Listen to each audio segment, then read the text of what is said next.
Welcome to Buddha at the Gas Pump. My name is Rick Archer. Buddha at the Gas Pump is an ongoing series of interviews with spiritually awakening people.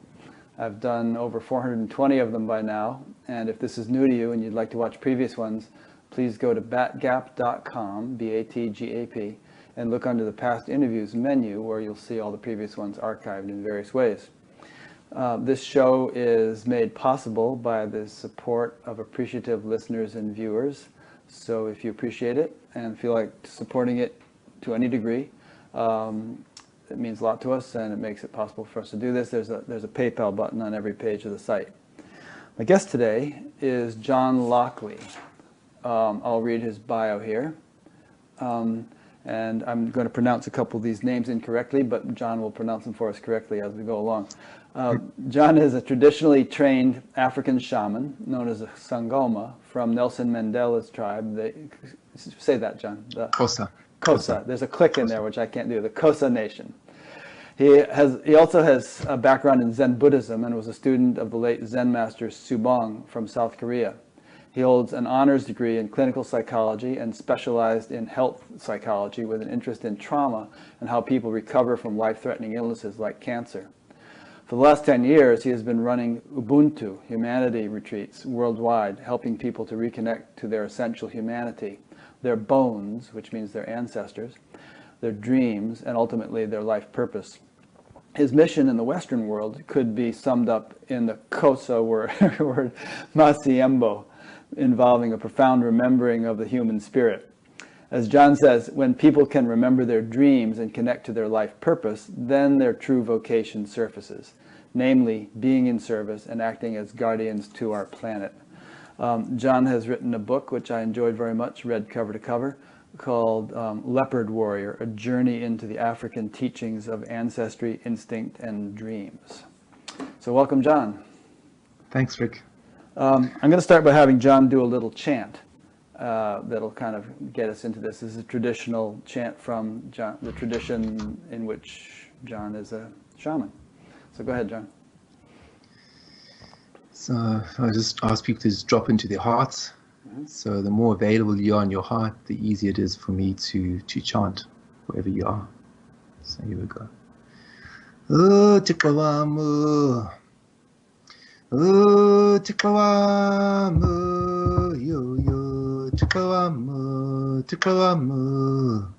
Oh, yo. Oh, yo, yo, yo, yo, yo, yo, yo, yo, yo, yo, yo. Abazali bamu, abazali bamu, abazali bamu, aya, aya, aya, aya, aya. Utikawamu, ngutikawamu, ngutikawamu, aya,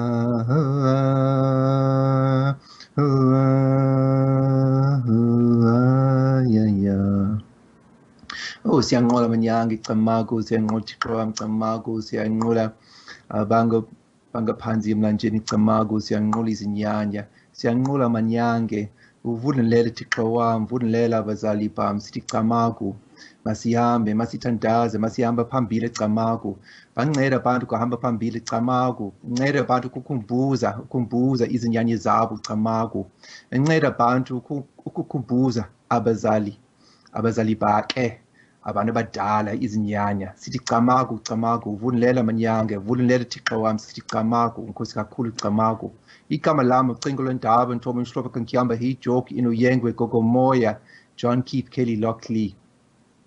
Ndalapha apha iBuddha at the Gas Pump nceda nakho uthetha kakuhle ukunceda abantu ukufundisa ubuntu bobuntu camagu. Thank you. I'm just doing a prayer to the Great Spirit of Thixo and the ancestors, and I'm asking them to please help Uvulunlela, to help open the road. And I'm giving the names of my ancestors in my lineage. And I'm asking the great ones to come and be with me and help me to help the people remember the old ways of our collective humanity. And in particular, to remember Ubuntu Bubuntu, which means the depth of humanity. And what that means is I cut my arm, red blood flows. I cut your arm, red blood flows. We are all part of this human family. And part of my mission is to help people to remember this. Good. Well, I'm glad you made that last point, because in your bio, we said that you were from Nelson Mandela's tribe, and there's an obvious difference between you and Nelson Mandela, although your blood would be the same color. So how is it that a white man with Irish ancestry ended up following the path you followed? Yeah, I know. I'm sure a lot of people ask that question, but it all starts with dreams. So it all started with my mother's dreams and feelings of Africa. My mother was brought up in Dublin, in Ireland, and in the 1950s and 1960s, she had this calling to go to Africa, and it came with this great love of the wilderness. And one day she was walking along the sea, along a very well-known pier in Dublin, and she had the vision of all these African elephants coming to her, and that compelled her and inspired her to leave Ireland and to leave her work that she had in London and to go to Africa. And she went to Zambia, and then she went to Zimbabwe, Rhodesia at the time, and that's where she met my father. And then she encouraged my father to go into the African bushveld. And as she said to me years later, she wanted to go into the African bushveld and see wild animals, wild elephants, while they are still roaming free and wild. And anyway, my story is a long story, and if people are interested, I encourage them to read the book, but I'll just shorten it slightly and just say that... well, we have about 2 hours here, so we're going to talk about your story, and I'm going to ask you questions. Okay, sure. So when I was born in Cape Town below Table Mountain, and I was born with this white clay around my eyes, which is one of the markings of a Xhosa Sangoma. It wasn't really clay, though. It was some white pigmentation or lack of pigmentation, right? We call it clay. We call it just the white birth skin. That's what it is. So I was born with that, and then when I came out of the womb, my mother said I looked like a little Aborigine, and of course that was the early 70s in apartheid South Africa, and the white consultant doctor was really shocked, and the Xhosa nurses ululated, and my father laughed. What does ululating mean? Right, which is a sign of celebration, or? Just celebration. I mean, every birth is sacred, so it might not have meant anything special. There's the baby, and there's the white skin. There you go.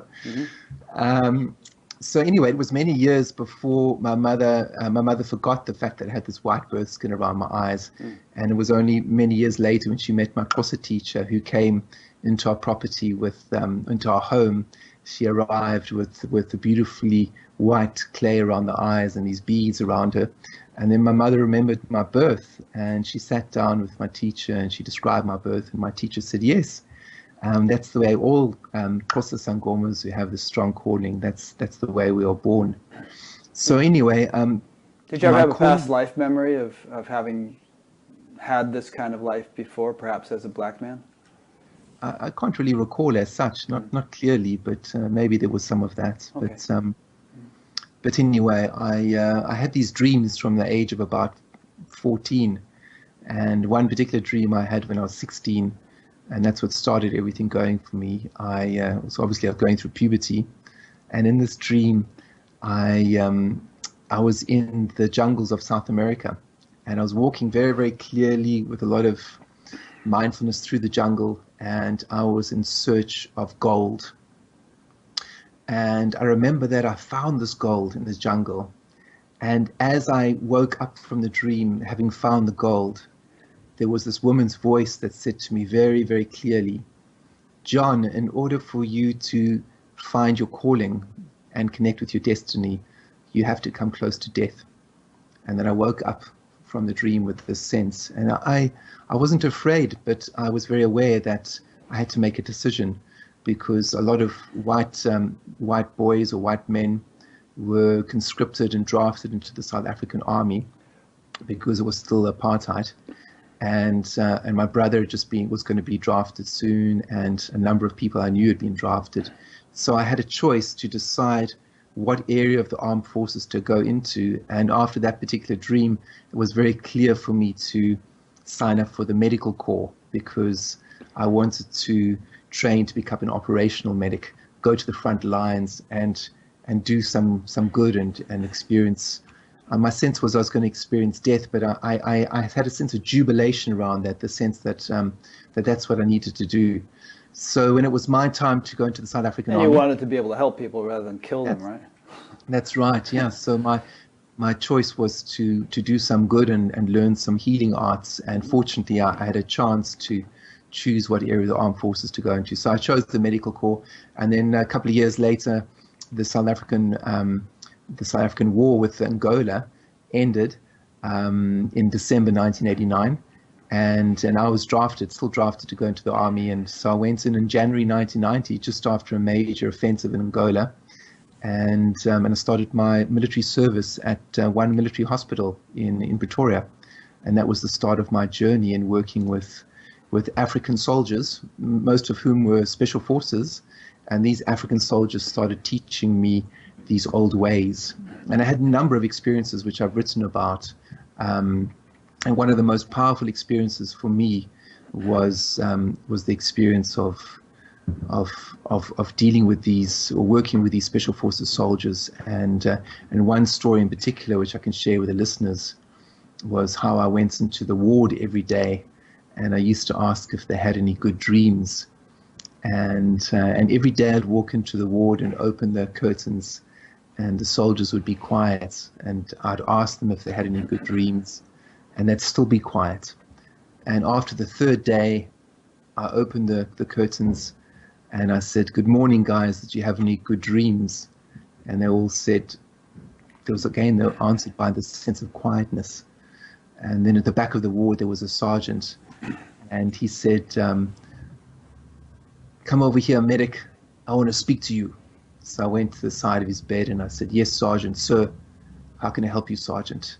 And he was this big Zulu sergeant, very powerful man, great leader.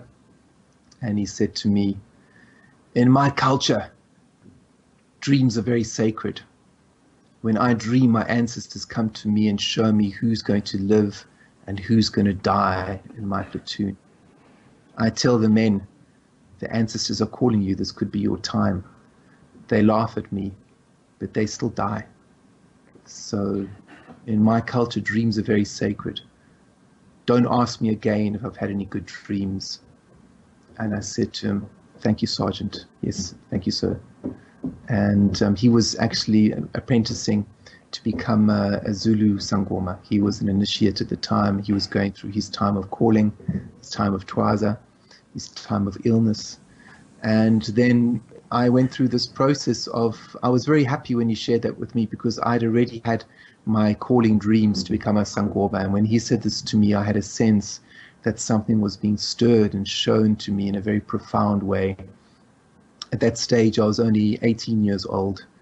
And that experience with Sergeant Ndlovu actually propelled me to go to the matron of the hospital and ask if I could go into a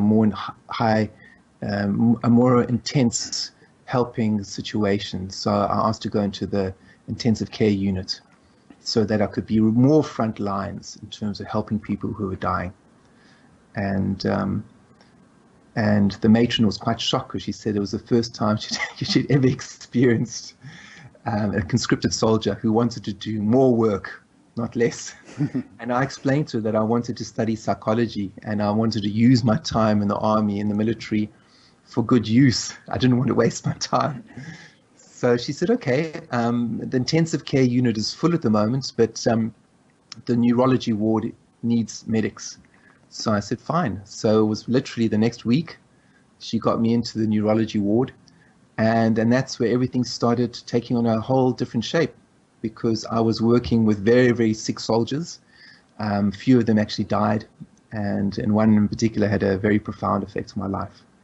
So within the first few days of going into that ward, I helped put another sergeant, a sergeant major, I helped put him into a body bag. And that was quite traumatic for me. I never knew how I was going to deal with something like that.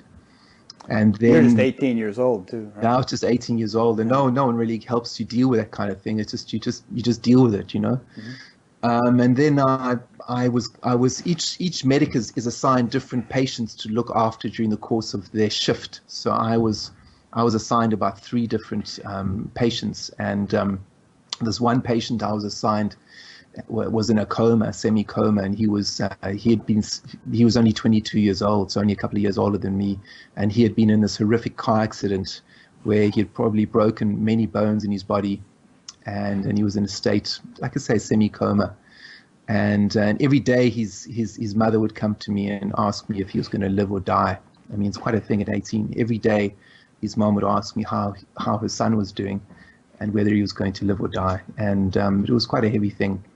But anyway, what happened with him was I nursed him for 6 weeks until it was decided by the nursing staff and the doctors and the family that it was best to turn off the machines keeping him alive.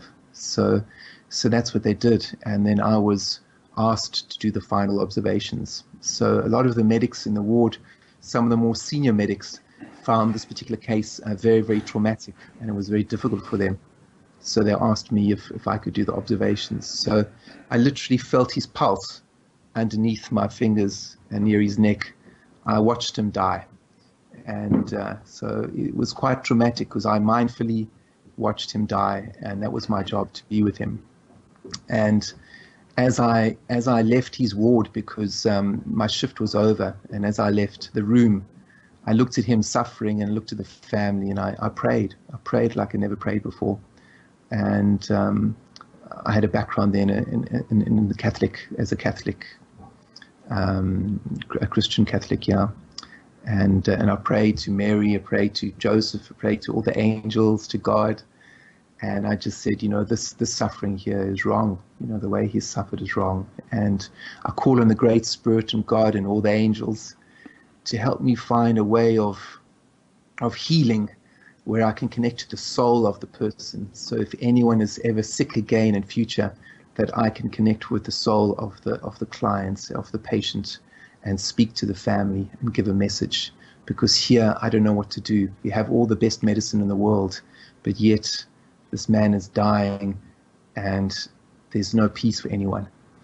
So I said this in such a strong way, as such a strong prayer from the heart, and as a soldier, I prayed. And then I left the room and went home, and then the next day I came back and his room was empty. That was it. He was gone. And I just carried on with my life. And about 2 weeks later, a friend of mine introduced me to Zen Buddhism, and all these mysterious things happened. So I was called in to train in Zen Buddhism with a friend, and that's how my journey started. And I like Buddhism because Buddhism was showing me how to deal with suffering. How to deal. It says life is suffering. That's the first thing I learned when I went and met this Buddhist nun. She said, life is suffering. And I was like, right, you've got me, because this is where I'm right there, So anyway, I think I'll fast forward for the listeners, because you asked me the question of how this white boy becomes a Sangoma. So yeah, don't skip anything important, but keep going. Yeah. So this is an important part. The Zen training was important because, anyway, I'll explain to the listeners. I started Zen practice, meditation, and the question was, what am I? Why do I live every day? Why do I eat every day? And so these were the questions I was asking while I was meditating. And then I went on my first Zen retreat, which was about 4 days, and it was in a very old kind of forest in South Africa.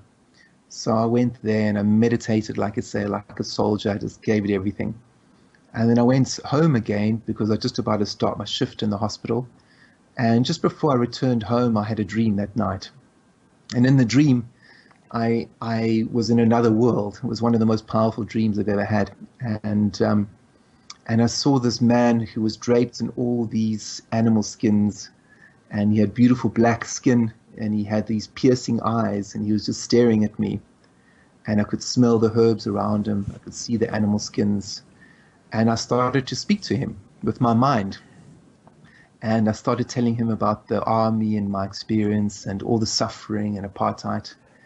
And I said to him, please teach me about nature. Teach me about how to deal with suffering. And I said, teach me everything to do with nature and how to help people with suffering. And he was quiet. And then I remembered looking to my left and seeing another man next to me. And we were both lying on the ground naked, like in the old ways.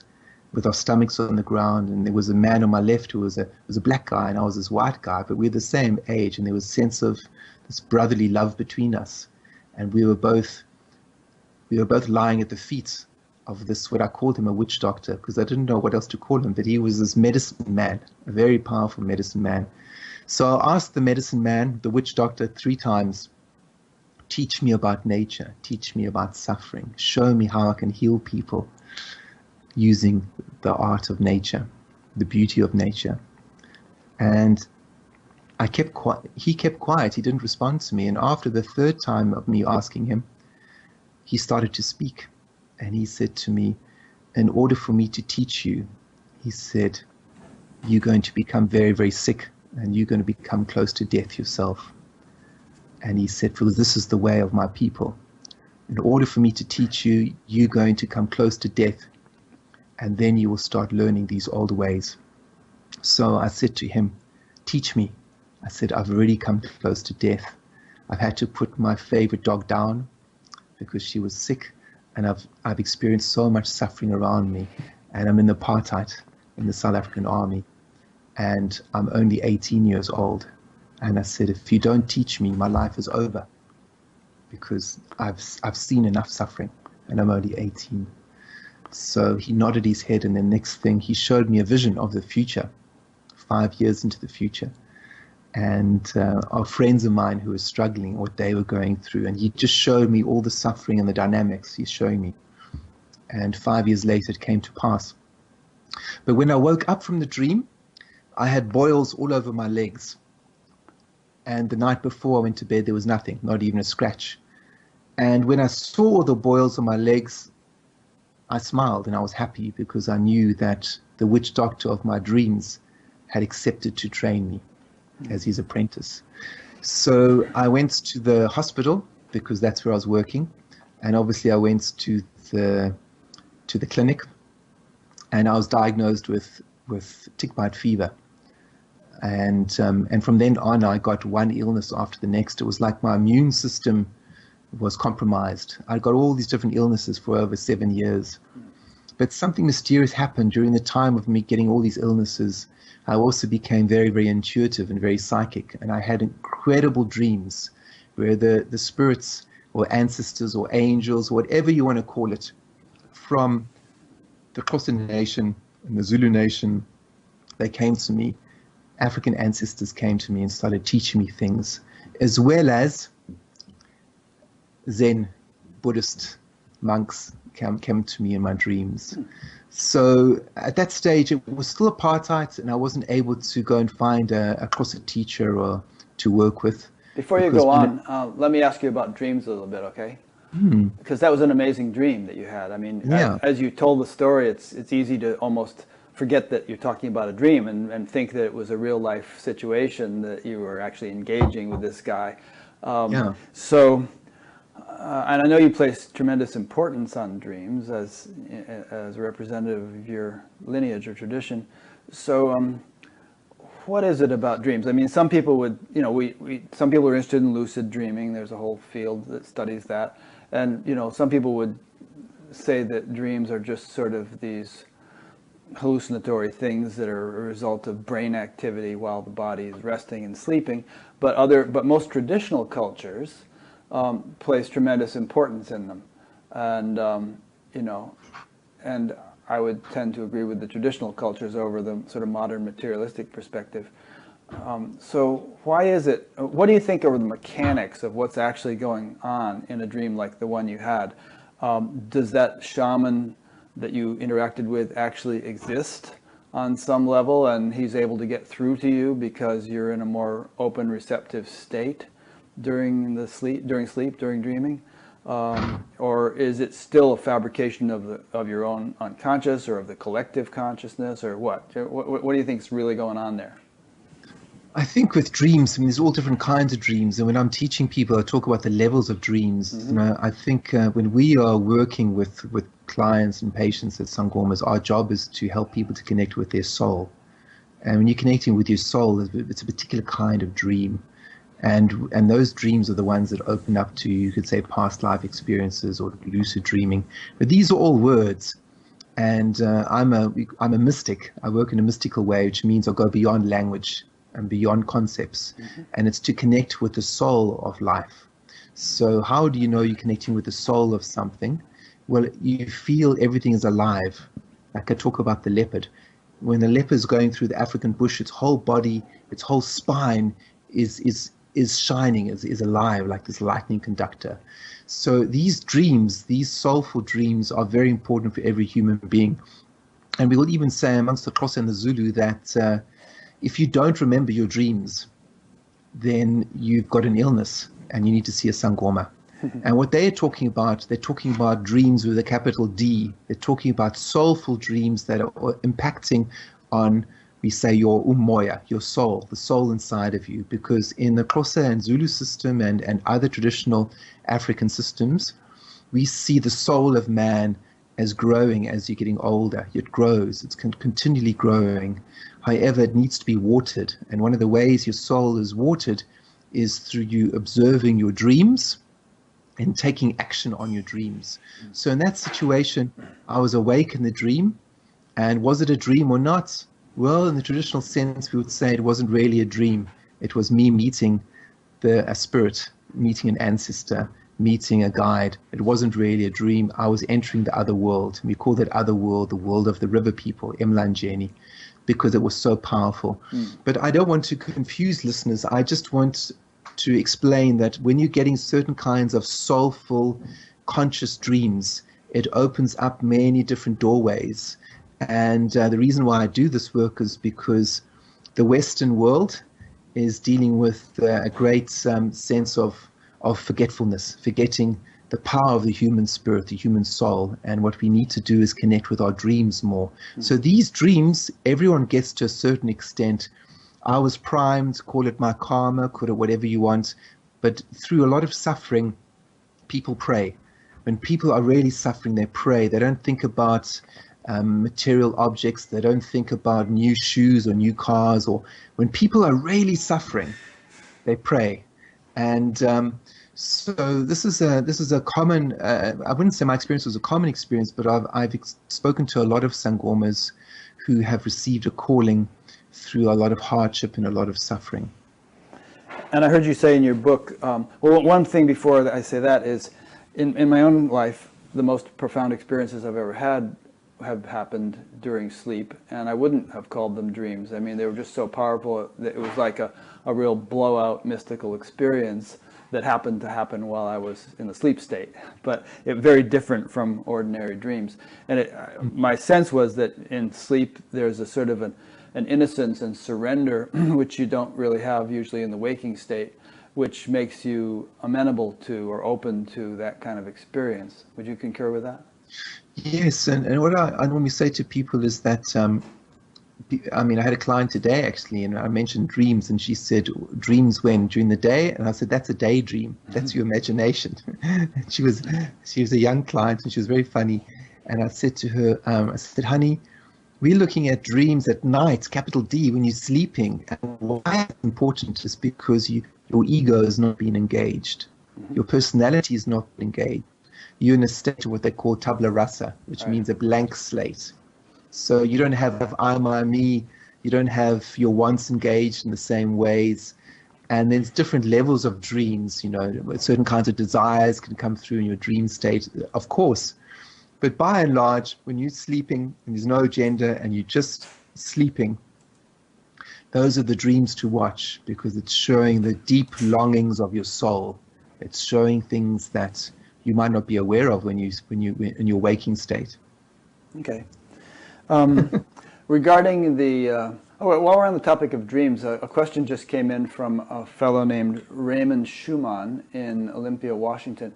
He's saying the benchmark for North European shamanism is the flight of the spirit, out-of-body experience. Is that part of your tradition? Yes, sure. Okay. Sure. Want to elaborate? But I don't want to get caught up in words. I think the whole idea here is to go beyond words, because that's the mystical approach. Flight of spirit. That sounds nice. It sounds nice. But in the African tradition, our focus is the dreams. And if you want to call that a flight of spirit, then you can say that. Yes, but it's how you can engage your spirit in the dream state, and how you can, what kind of information is given to you. How do the ancestors come and give you knowledge and information? So yeah, I could agree with the listener there that that's a correct word, but in Africa we just talk about it in a different way. Okay, and you know what they mean by out of body. I mean, some people have these dreams where they seem to go someplace, and they travel, they see other lands or whatever, and then they come back to their body. So I guess that's what he was asking about. Yeah, and I think he's right. That's right. The same for us in South Africa. Yes, correct. Okay, good. Yeah. Now we were beginning to talk about Thwaza, if that's the correct pronunciation, or this sort of purificatory, cathartic suffering that you went through, and that seems to be almost a universal thing in many cultures around the world, many traditional cultures. It's a metamorphosis, and I think there are degrees of severity, and perhaps it depends upon how deeply entrenched a person is or impure they are or something, that how severe it's going to have to be. But I guess, would you say that some degree of this sort of thing is going to be necessary for anybody who really wants to make a profound transformation? Yes, we have a saying in the Xhosa when I was going through the Thwaza. They say the depth of your Thwaza illness is the depth of your job as a healer. So if you have a really tough time, then it's a sign, they say, it's a sign that the ancestors have a big job for you. Unless you're born, as you would say, in a quite an evolved way already, and you just have to have a small illness to remind you of certain things. But generally, I'm generalizing now, according to the elders who train me, they say that if you have a very strong Thwaza where you got very sick and close to death, then it's a sign the ancestors have a very big job for you, and you're going to have a lot of healing work to do in the future. Yeah, I have seen actually that some people seem to have a pretty easy ride, and then they're flying high, but most, I would say, really have to go through years of intense stuff. Sometimes it takes the form of incredible Kundalini experiences where they're lying on the bathroom floor at 3 a.m. with their body burning up, contorting in various ways, and going through various sicknesses and so on, and it can be quite dramatic. But I do know people who've gone through that kind of thing and have come out the other side. Yeah, it can be quite dramatic. You're right. That's for sure. Sure. Okay. All right. So pick up the story. I want to be asking you questions, but I don't want to interrupt your train of thought. Yeah, well, maybe I'd shorten it actually, because there's a lot of energy in it, and I think if the listeners really want all the details, they can read the book, because that's true. That's why I've written the book. So the question is, a lot of listeners are like, oh, what's this white guy doing as a Sangoma? And so let me just explain that it's not about the color of your skin; it's about how you're called by the ancestors. So in my particular case, I had this very profound calling where I was being called by African teachers and guides to become a Sangoma, but I never went looking for it, as such, in an overt way. So I remember I was learning in the townships of South Africa. I was there working as a student, helping with AIDS relief and education, and my professor got us to go and work with a herbalist, and he was asking the herbalist all these questions to understand African healing. And after that experience, I asked one of my friends who was an interpreter in the psychology department if he could take me to a Sangoma that he would go to, or a member of his family. And this is after your sojourn to South Korea? Yes, that's right, yes. So I returned from South Korea. Kind of skipping that. So you spend like 3 months in a South Korean Zen monastery, sleeping 3 hours a night and, meditating your brains out. Yeah, that's right. Yes. And they wanted you to become a monk there, and you said, I think I better go back to South Africa. Yeah, and vote for Mandela. And my sense, when they asked me to become a monk in Singapore, in the Korean system I was training in, the Zen master, Dae Soon Sim, invited me to become a monk. It was such an honor. But when he pushed me to that point of becoming a monk, I realized that my destiny was to become an African monk, an African priest, because of all the dreams that were pointing in the direction of Africa. Okay. So I went back to South Africa and I voted for Mandela. And then I went back to university to finish my degree in psychology. And that's what took me back to the townships in South Africa, working with the local people.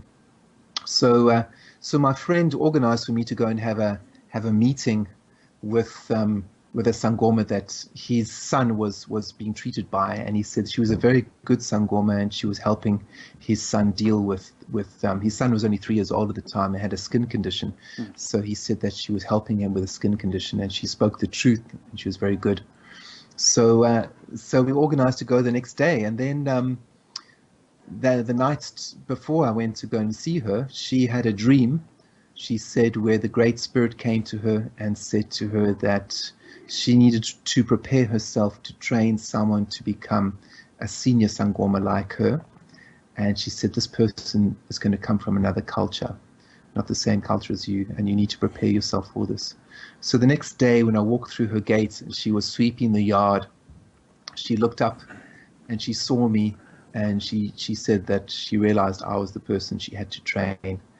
And I was there with my girlfriend at the time and my friend, my Xhosa interpreter friend. So when she sat down, she spoke about the last 7 years of my life in quite a lot of detail in terms of what had happened to me.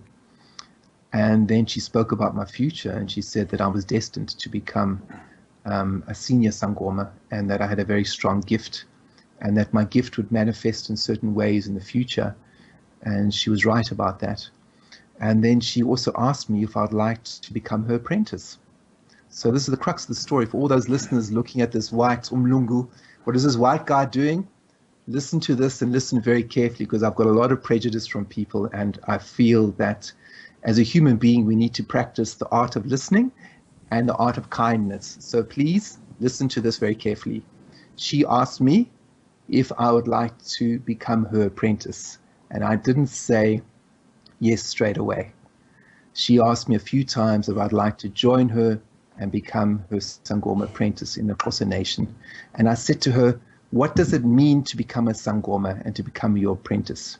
She said, to become a Sangoma means that you're going to stop being so sick, because I had still been sick up until that point.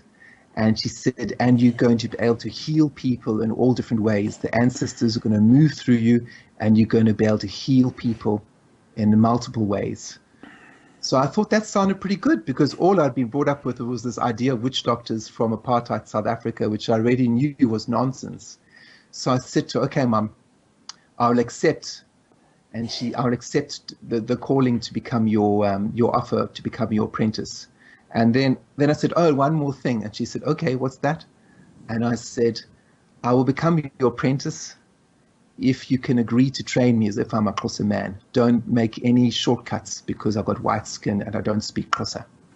And she said, of course, that's the only way to do it. So I said, okay, I accept. I'll become your apprentice. And she said, great. And she said, okay, well then come tomorrow and I'll give you your first white beads. Sign, apprentice, and we are walking this road together. So I said, great. So that next day, that night, we went to sleep, and then in the morning, we saw a neatly folded goat skin was left outside the meditation center that I was running, that we were practicing at. It's a neatly folded white goat skin. And we had all these dogs in the area, township dogs, stray dogs, and not one of the dogs touched this white goat skin. So we took the goat skin, we wrapped it up, and went over the hill to my teacher. And she said to me, I said to her, did you leave this goat skin outside my home where I was praying? And she said, no. And I explained to her the situation, and she said, the ancestors have done this. She said, Izinyanya ziyavuma. She said, the ancestors have accepted to train you. And she was quiet, and she said, you're going to be trained in the old ways of the Xhosa people. And then her husband came into the room, and he's an elder in the Xhosa nation. And she explained the situation to him, and he said, welcome. This home will always be your home. You are now going to be like one of our sons in this family. You are very welcome. And then 3 weeks later, our teacher had a dream that her ancestors came to her, of course her ancestors, and they said, you must call him Uqingolindaba. Uqingolindaba means the messenger, the bridge, the one who joins someone over long distances. So then we had a ceremony together, and a lot of Sangomas came from the community, and they said that actually it was a small group of people, but it was a very powerful group, and we did lots of drumming and singing. And when they asked what my name was, and my teacher said Uqingolindaba, everyone was quiet, and they said, that's a very powerful name. It's very auspicious. And they said, the ancestors have got a big job for you. And at that stage, I was 25 or 26 years old. And I traveled to South Korea and only visited Ireland once or twice as a child. I hadn't done much traveling. And since then, I've traveled all over the world. And each time I've traveled, I've spoken to my elders about where I'm going, and I come back and speak to them. And before writing this book, I discussed it with my elders, and they gave me permission to share some of these basic teachings on how people can connect with their ancestors and their dreams. Because I said to them, there's a crisis in the Western world that people don't know their ancestors and they don't remember their dreams. And amongst traditional Xhosa people and amongst the elders, it is seen as a serious illness. If people do not know their ancestors and do not remember their dreams, it's considered a very serious illness.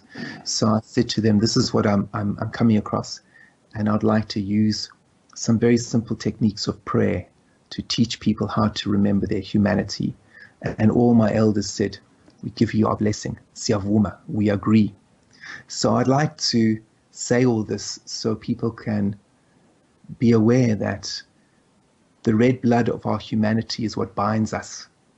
And this is very important. Good. I want to ask you about ancestors. But before I do that, I just want to ask, you were in a South Korean monastery, you did a lot of Zen Buddhist practice. Your South Korean Zen master said that he got enlightened at the age of 22 or something. So you're well familiar with the notion of enlightenment and what it is and so on. Is there an equivalent in the Sangoma tradition, in the Xhosa tradition, to enlightenment, or is it just a completely different track of spiritual growth? I wouldn't say it's a completely different track, but I would say it is different. So it is very Zen. And it's a good question because I have thought a lot about this. So all I could say, in the Sangoma tradition, it's about how you can help your community and your clients. It's about service. So what I learned from my Sangoma community was about the action of, you could say, the Sangha, the community. And it's all about how much you can give your community and how much you can help.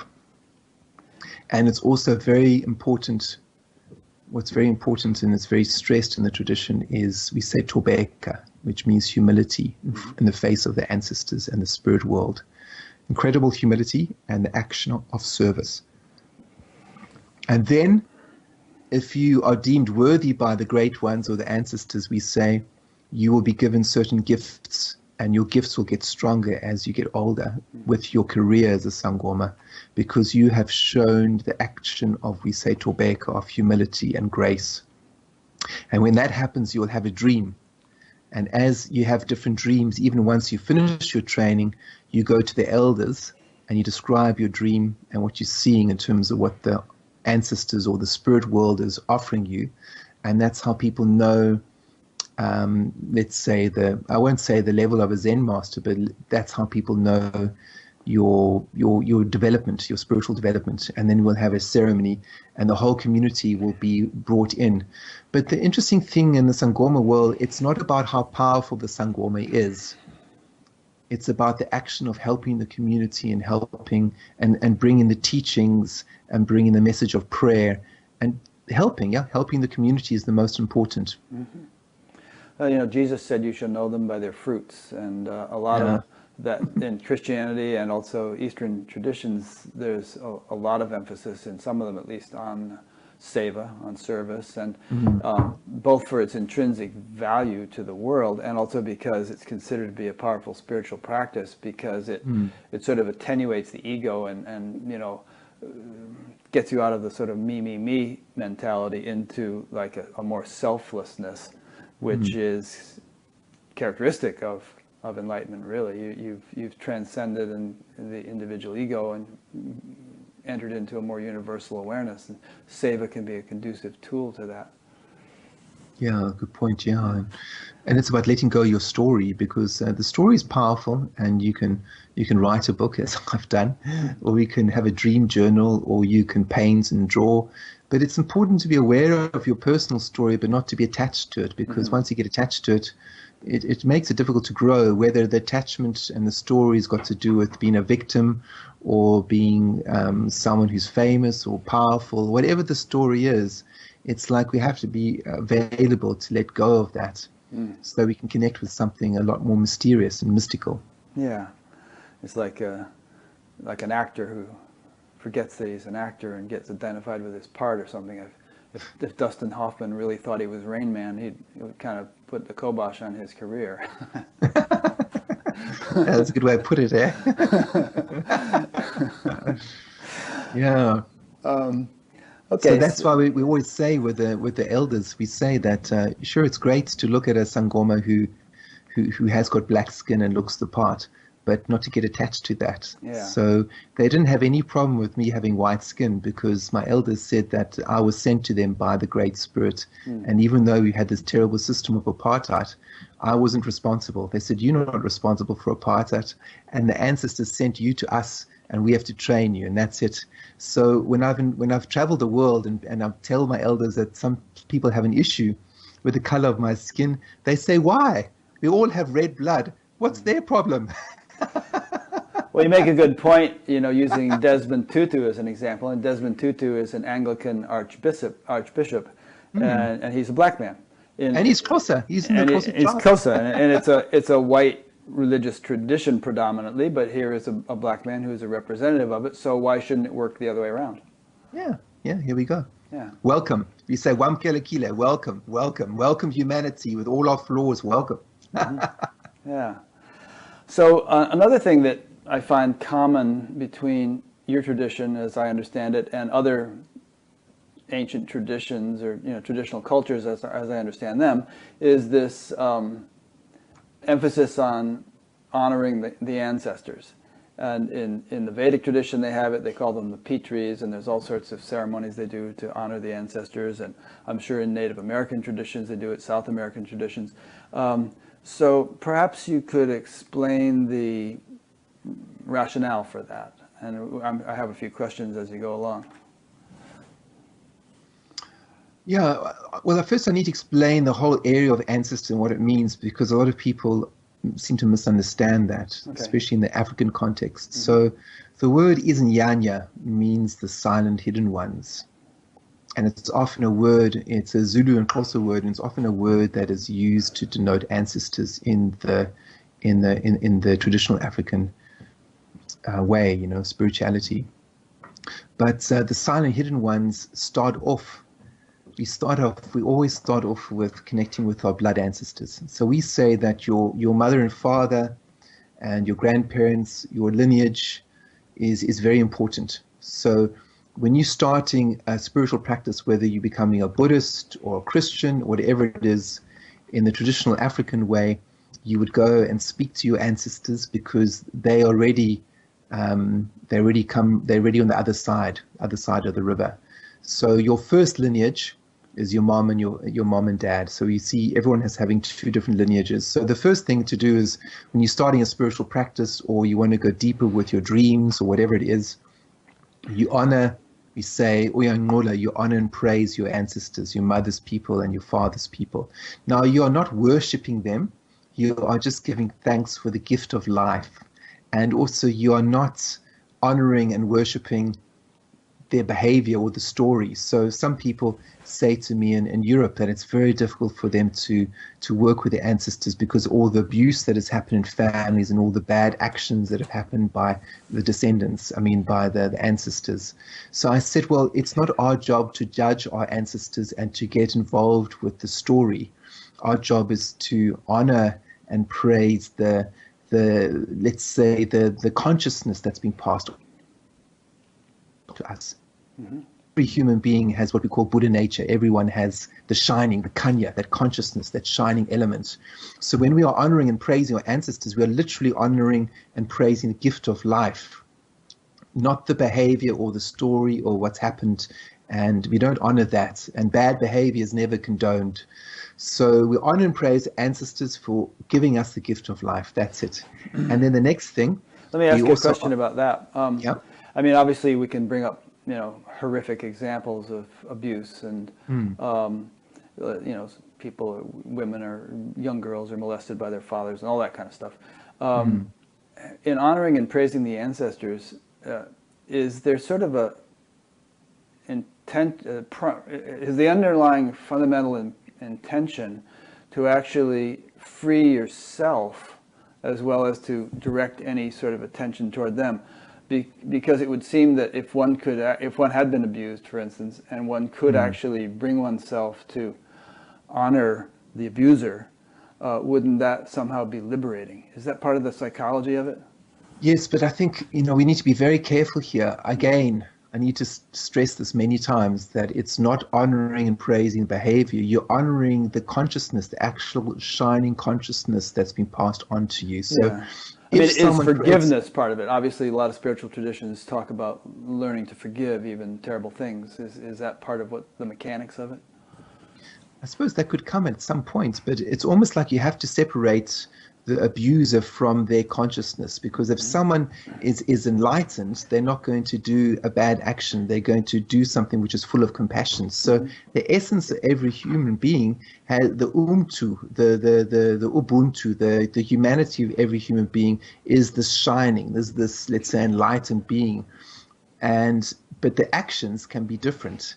So there's an old saying that you can hate the abused, but not the abuser. You hate the action, but not the person perpetuating it. Yeah, that Indian saying, namaste, I think it means something like, the God within me honors the God within you. So you're sort of connecting at the deepest level and overlooking the superficial things which might be flawed. Yes, so this is a very, very important aspect of the practice, to honor and praise your ancestors because they've given you this consciousness, this human life.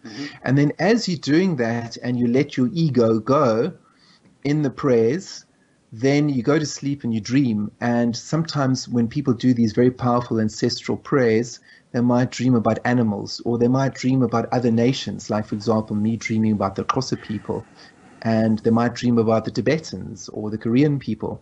Because what actually happens is that once you start connecting to that human consciousness, then the whole of the human family comes to you, and you may be trained by people from different lineages and different families. So that's still connected to what I call the Izanyanya. So everyone would have their mother's lineage and their father's lineage, but they might also have an adopted lineage that comes to them once they've honored the gift of life inside of them. So you're saying that honoring the ancestors, if it's done properly, actually is a catalyst for connecting to your dreams, and yes, and possibly to various other streams or lineages of knowledge. That's right. Yeah, the wisdom keepers of humanity. As you let go your story and you show grace and humility, as you do that. Often we pray on our knees and we offer ourselves over and just say thank you for this gift of life, Uvulan Lela, open the road for us. And then we let go with that, and then the dreams come. Okay, good. I think that point's clear. Incidentally, as we go along, those who are listening, if you want to submit a question, you go to the upcoming interviews page on batgap.com. There's a form at the bottom of that page through which you can submit a question. Okay, so where next? Where next? Where do you want to go next? Well, obviously you haven't finished the story of your apprenticeship, which went on for 10 years or something, right? Yeah. And Yeah. what sort of things did you have to do during that period as an apprentice? So the apprenticeship period, I mean, would involve working with plants, so cleansing, and we don't, in South Africa, we work with plant medicine to cleanse your body and wash your body. And so we drink herbs and we'd wash with herbs and also use herbs to cleanse our living space. But we don't work with hallucinogenics because a lot of people get very excited when I mention plant medicine. They go, Yeah. "Oh, yeah, Yeah, let's you work do with that." plant medicine? What kind of stuff you got in Africa?" And I'm like, they get all excited. You can see it in their eyes. They get all really excited. And I've said, Yeah. "Look, we don't work with hallucinogenics. It's just..." And It's really not part people, of the culture at all. There's not some little branch of it that is into that. It's just completely different. no, type. we will have some hallucinogenics, but it's a secret. We won't talk about that because it's so powerful. It can kill people. So it's used very sparingly, if at all. Yeah, it's used. It's not used a lot. No, very Right. sparingly. Yeah. Okay. But the main practice is the practice I've written about, which is working with certain kinds of plants to help cleanse the body and protect the body so that you are you're more available to dream, to go into those deeper dream states. So that's the plant side of it. So a lot of the practice in the early years was going to the forest, collecting the plants and bringing it back to the homestead. And then we chopping the plants, we preparing the plants, and we putting it in the sun, and we wrapping it in newspaper. So we're preparing the plants in such a way that the clients can come, and then we'll sell them to the people, and we will help the people understand how to use the plants to cleanse themselves, to wash themselves, to drink. And as we do this, that consciousness of the forest goes into the people and into the community. So that's why I say we have to be careful with the language. Even in the Xhosa language, some things we don't even talk about because it's about experiencing the spirit of the plant, experiencing the spirit, we say, of the world of the ancestors, which means the dream time. Yeah, there's something equivalent in the Ayurvedic tradition. In the great Vaidyas, some of them, I knew one, I met one named, what was his name, Balraj Maharshi, and the plants would speak to him. He could walk through the forest, and the spirit of the plant would speak to his spirit and would tell him what it was useful for. And so he had that kind of an affinity with the plant kingdom. And the idea of taking the plant in the proper way is, it's not just that you're getting some kind of chemicals that happen to be in the leaf. There's something in terms of the subtle essence or the spirit of the plant that is helping you in some way. It's true, and similar things happen to us. So when we're going to look for particularly sacred plants to help with our ceremonies, it's a big deal. You know, we go into the forest, we go at a certain time, and I remember the early days, very mysterious things happening as we were walking along the path in the forest, and we were looking for this particular kind of bulb, which is very difficult to find. We call it isilawu. It's kind of a generic name for this particular kind of plant. And it looks like grass. It's very hard to find. And I remember going into the forest, and I was with one particular Sangoma, an older lady who she had very shiny eyes, and she could just see where the plants are. And as we were going, the birds were making a particular kind of bird sound, and all of us stopped. It was just about 2 or 3 of us, and we were quiet. And then the Sangoma elder said to me, "Uthandaza Cingo, pray, John." So we prayed, and she said, "We're struggling to find the plant. Pray again." So we prayed, and then we just followed the sounds of the birds, and we kept moving through the forest. And I felt the sense of electricity in my body, like a leopard or like a wild animal, except this human creature with this divine mission of finding this plant. And everything changed around me. It was like entering another world, except it wasn't a dream. This was real. And this happened a number of times. We found the plant where we had to, it wasn't like going into nature and just with a hacksaw and just taking everything down. It was this very subtle, mindful action of walking through the forest with a prayer, with an intent, and then looking for the sacred plant. And that's how we found them. And sometimes it would take a long time, many hours, looking for one plant. And this was the action we would take. It was this quiet, methodical, conscious, prayerful walk through the forest. Was there something about the bird song where the birds were actually helping you find them? Yes, that's what I was thinking about. I mean, it's almost like the whole of nature was conspiring to help us, but we had to show enough humility and enough openness of heart in order to find the sacred plant. And as we did that, we could watch the plants, we could watch the birds. The birds are always great in terms of showing us the way. Nice. I love this stuff. Did you ever read the books by Lawrence van der Post? Yes, I read a lot of his books actually. Yeah, me too. Back in the 70s. If anyone Yeah. has never heard of him, you might want to check him out. There's particularly two books, A Story Like the Wind and A Far Off Place. I just love those books. I read them a couple of times back in about 77 or 78. Yeah. He's a South African writer. He also happened to be Prince Charles' godfather, and he was a military man and a good friend of Carl Jung.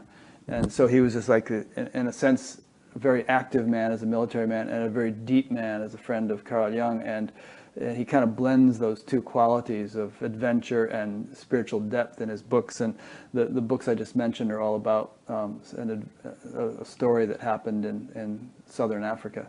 Anyway, I'm diverting, but I just want to tell people about those books because they're so great.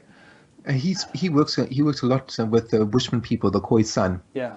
which is reputed to be one of the oldest indigenous tribes or peoples in the world. So he worked with them in Botswana, and connected to them is the Xhosa. That's where the clicks come. Right. So the He Xhosa talks about people, that in his book. Yeah.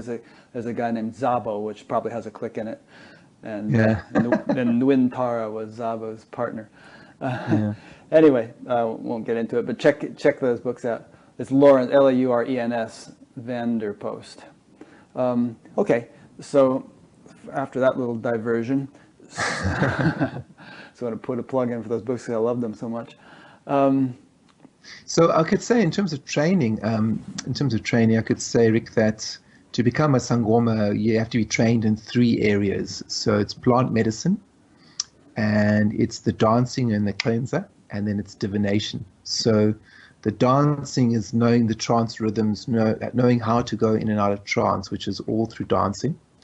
And then it's the vumisa, we call it, or the divination, where you read the soul of someone, and then you give them plants or prayer to help them connect with their soul, with their dreams, with their ancestors. So each of those areas, the plant medicine, the trance dancing, and the divination, each of those areas are huge areas in themselves.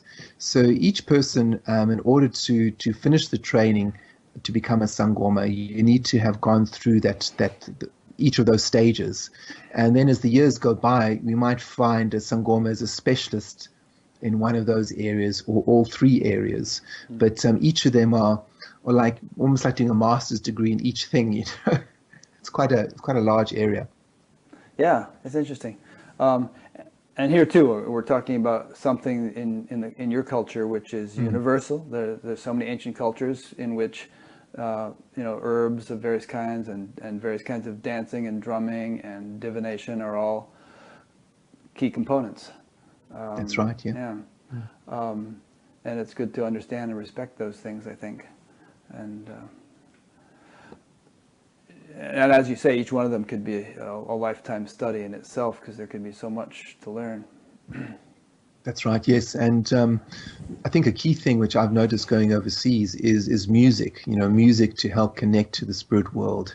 And when I first went over to Ireland, and I was called to go to my mother's home in Ireland, and the people who befriended me and who I became very close to were musicians. And it makes sense because the word Sangoma means people of the song. So my first friends were wonderful musicians who had really open hearts, and a lot of them were quite profound dreamers as well. So the streets of Dublin, in various forms, with the buskers and the musicians, really opened up to me. So nice. In terms of the divination part, people are probably more familiar with the efficacy of herbs and certain types of traditional dancing to alter one's consciousness. But in terms of divination, what does that involve? How do you do it? So to divine means to see the soul, like I say, and there's two different forms. I mean, the way I was trained in the Xhosa system was what we call vumisa. Vumisa means ancestral agreement.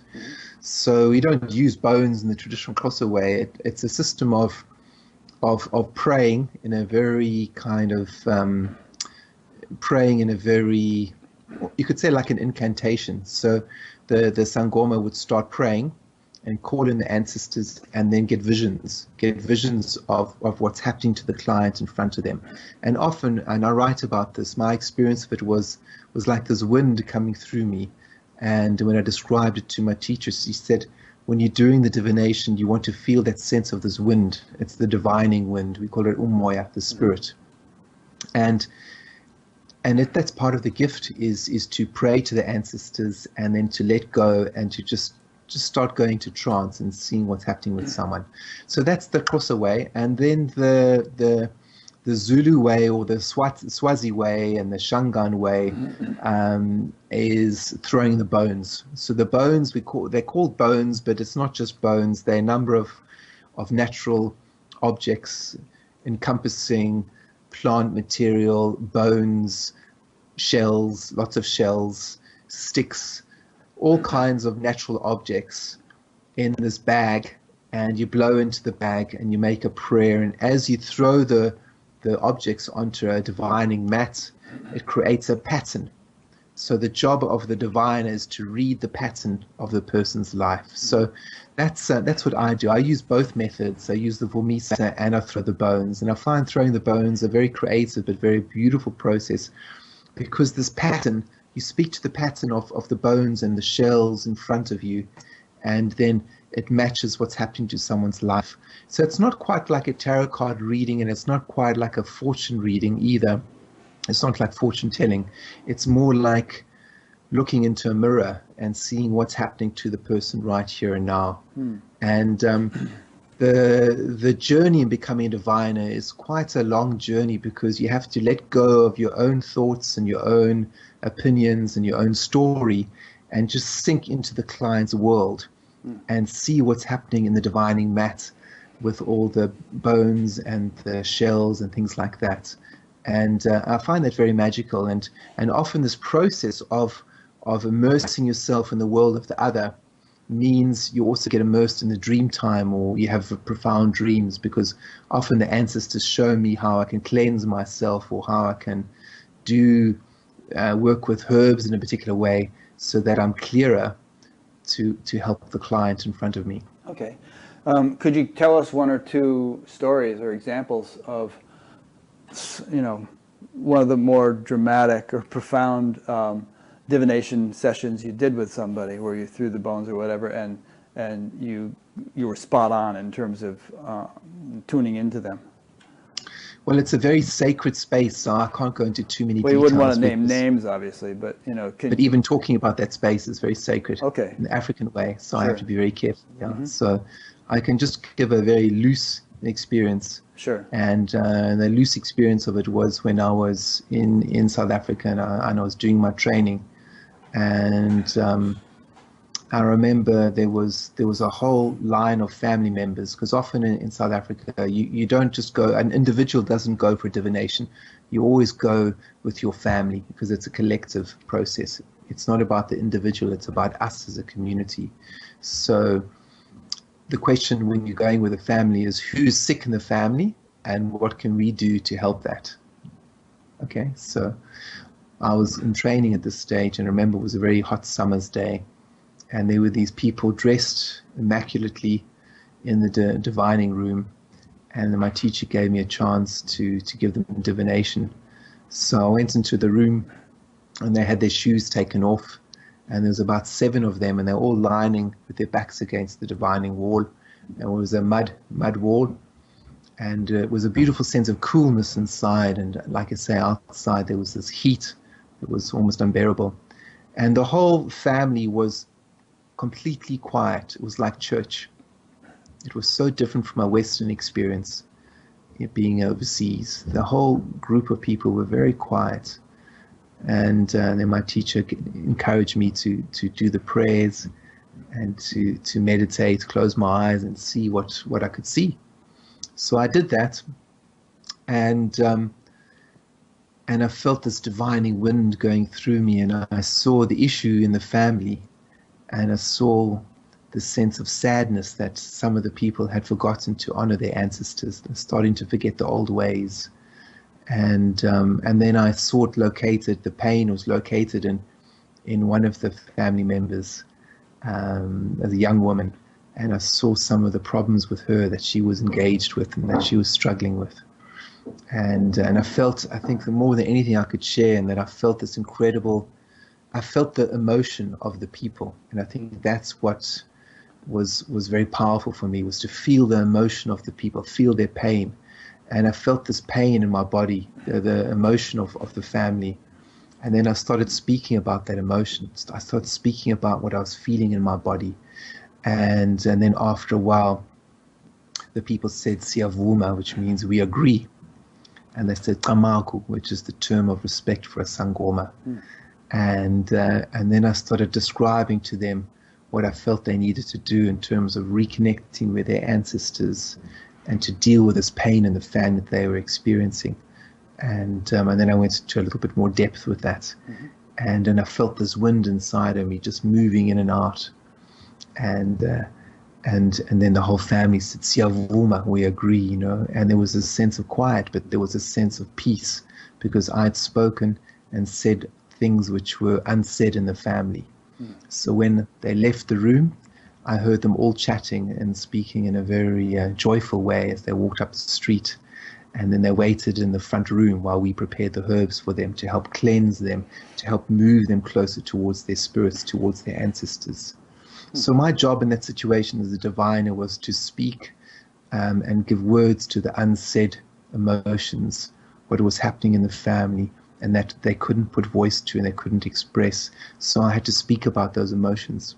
Okay. And I felt this, like I said, this divining wind. I felt it coming into me. Do you often feel a sort of a, like if somebody has a physical problem in their heart or their pancreas or whatever, do you feel a pain in your own body and that helps you know that they've got that problem, or not so much?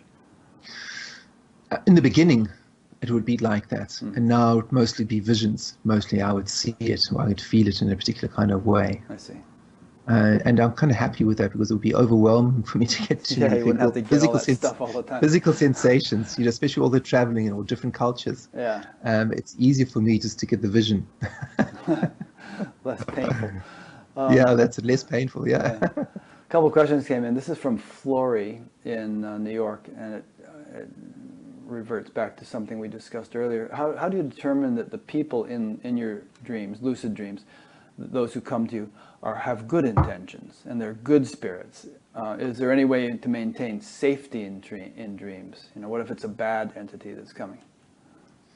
I think that's where the daily practice is important. And in the daily practice, I can't emphasize more that when we are honoring and praising our ancestors, we are honoring and praising the shining light, the consciousness, the absolute shining quality of our ancestors is what we're calling forth. And then you have a practice during the day of prayer and meditation or whatever it is, but you're focusing on the light, you're focusing on the candle. That's very important. So then when you get a darker entity coming into your dreams, with us, the way we're trained is to actually tell that entity to go away. We say in Xhosa, "Hama moya mdaka, hambani," which means go away, negativity, go away, dark spirit, go. And then the way we protect ourselves from those dark entities or those forces would be working with plant medicine. We have to work with plant medicine not just because the plants smell nice, but because the plants help protect our spirits and help protect our body for when we're going into these deeper spaces of dreaming. So a lot of my work actually overseas is helping to educate Westerners about plant medicine or protection medicines so that they can get to deeper states of dreaming, so they can let go their ego.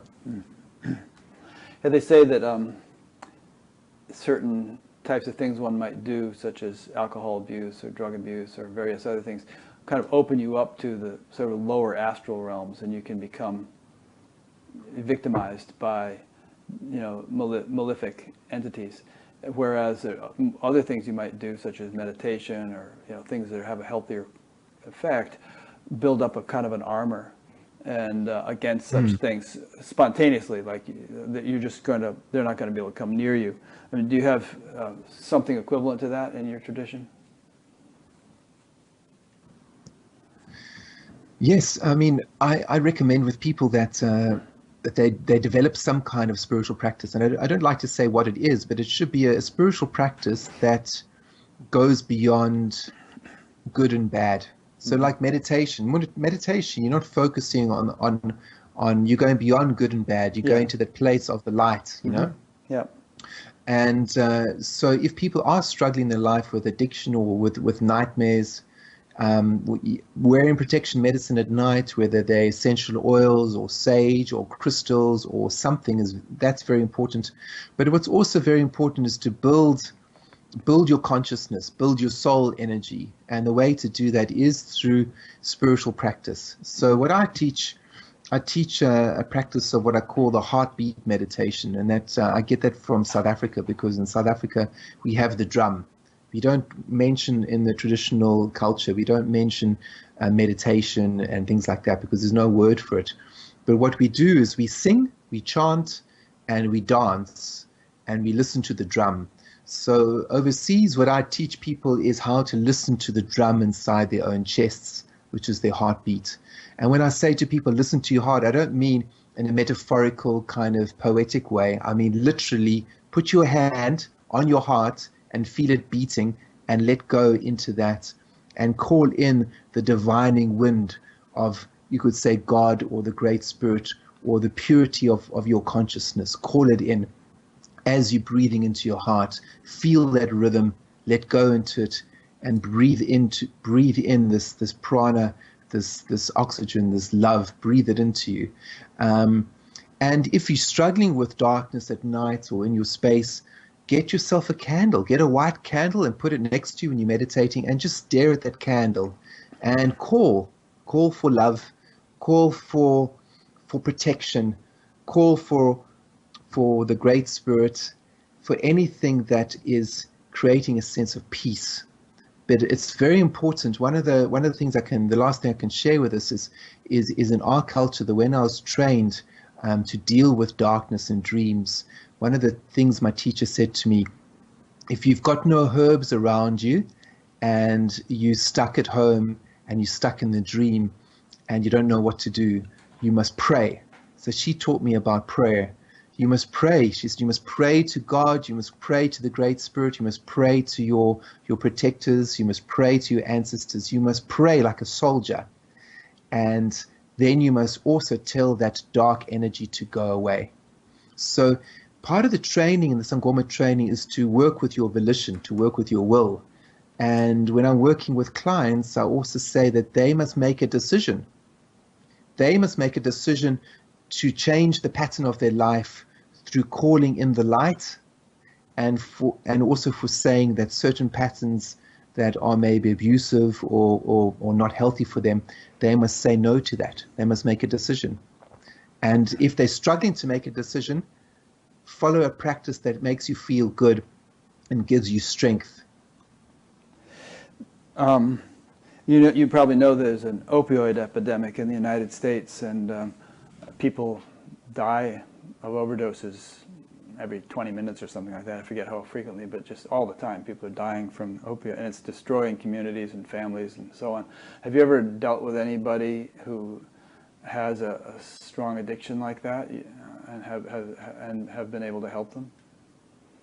I've dealt with a mother who had children, who has children, but she's since passed away, sadly. But she had a few children who were heroin addicts. So I helped her, yes.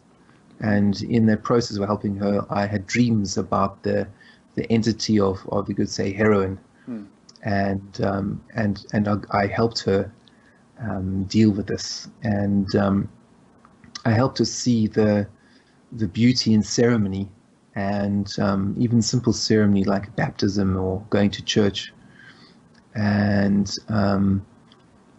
and it was quite a powerful journey we went on together. And I felt a lot of empathy for someone who's dealing with addiction or dealing with a family member who's an addict. Yeah. And I think from talking to her and counseling and just befriending her, because we became good friends, I think the most important is choice. People, even though they're struggling with the addiction, they need to make a choice to say no and then move from there, you know. So, yeah. How about PTSD? Have you ever dealt with PTSD sufferers? Yes, well, post-traumatic stress, that would be something that I would have dealt with myself, but definitely I would have dealt with a lot with soldiers from South Africa, and also people dealing with a lot of poverty. Yeah. People dealing with poverty across South Africa, in the townships. We call them the townships, which is the ghetto areas, the informal settlement areas.